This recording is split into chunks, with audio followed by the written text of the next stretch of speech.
Hey, what's up guys, the Strong Boys 19 here. This is going to be a video where I'm going to talk about some of my personal experiences. Not only that it is Halloween, but today is the special day because it was 10 years today that I've become a fan of my all-time favourite band, Slipknot. And this was the latest t-shirt I have bought from them so far. And I could be wrong about that date, but I am very sure that it is the right date. 10 years of supporting Slipknot. That is a very, very long time. And it's just really crazy that it has reached up to this point. So I was thinking about doing a video about this subject, and I thought it would be a really different and good choice for doing this video. So I have discovered Slipknot back in 2005, and the most watched TV channels I have ever watched were Scuzz and Kerrang! Back when I was really into the vibe of watching tons of music videos from different bands and seeing these different competitions and all that.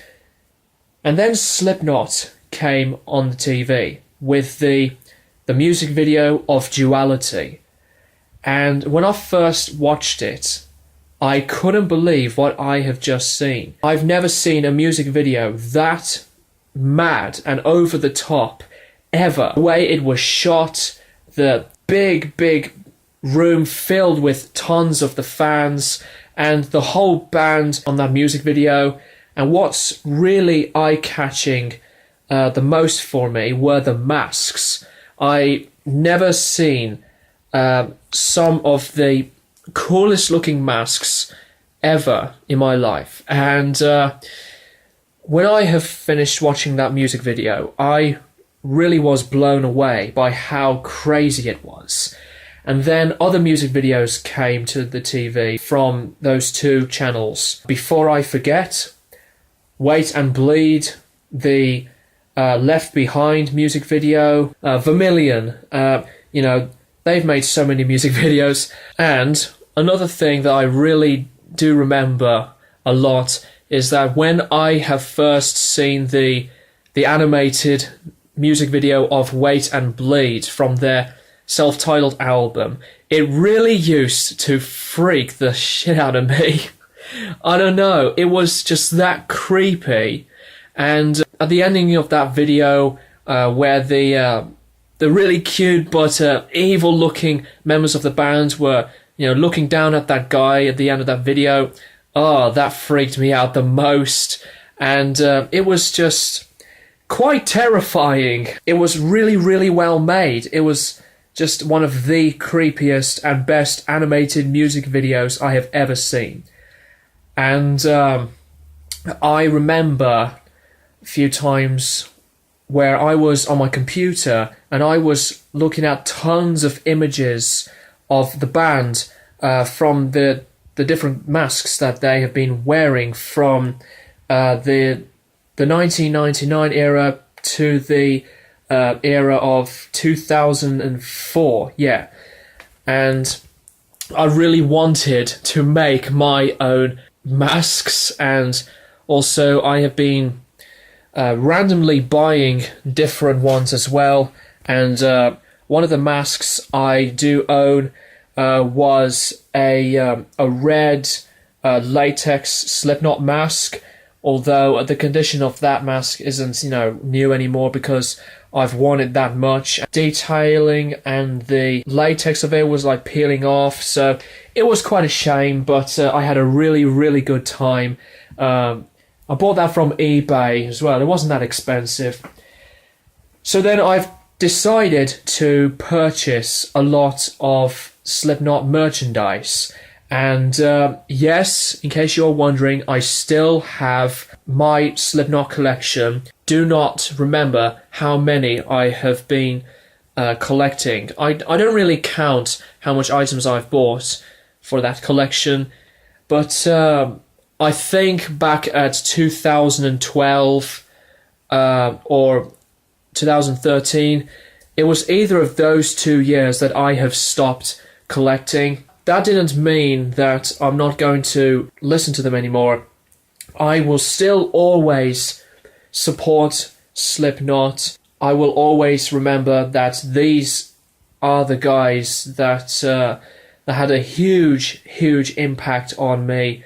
Not only for metal, but for music. I kept watching Welcome to Our Neighborhood a lot, and the Disaster Pieces DVD, and watching all the music videos again. When I went to see Slipknot for the first time, from the original lineup, by the way, it was on the 7th of December 2008, and Children of Bodom and Machine Head were supporting them.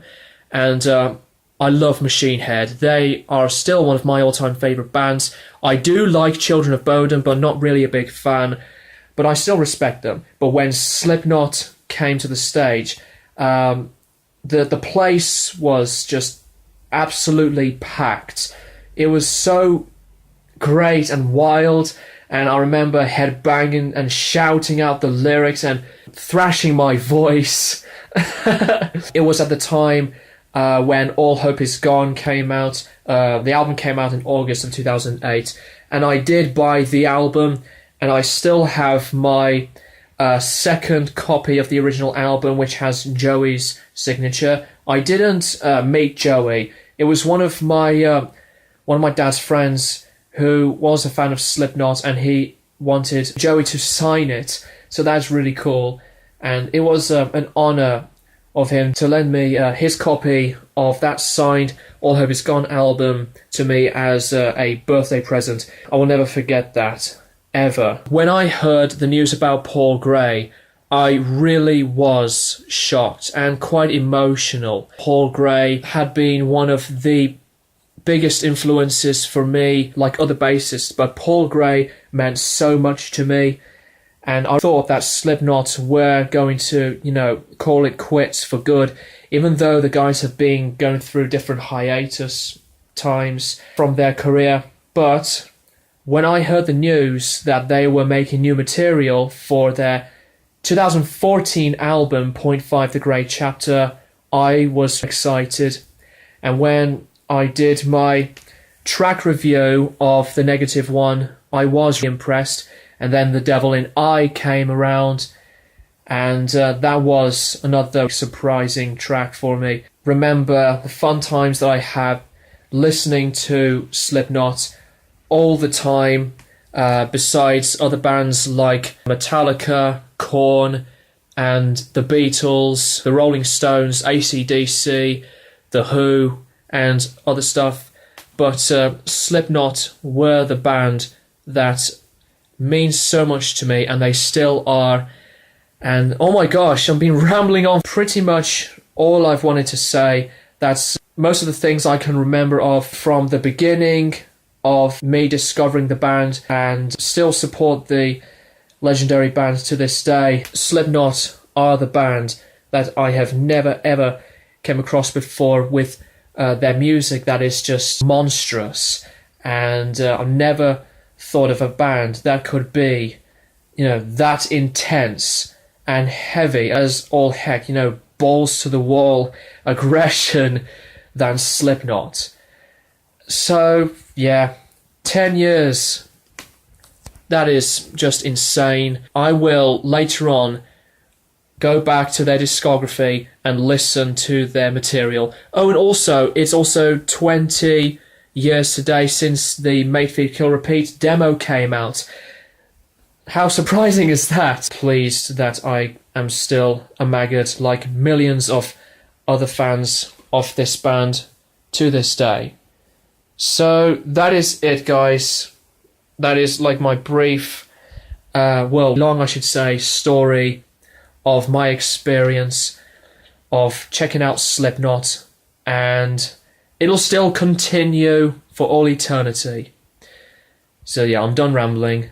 Thank you guys for watching, and I will keep you guys and maggots posted for more videos in the near future.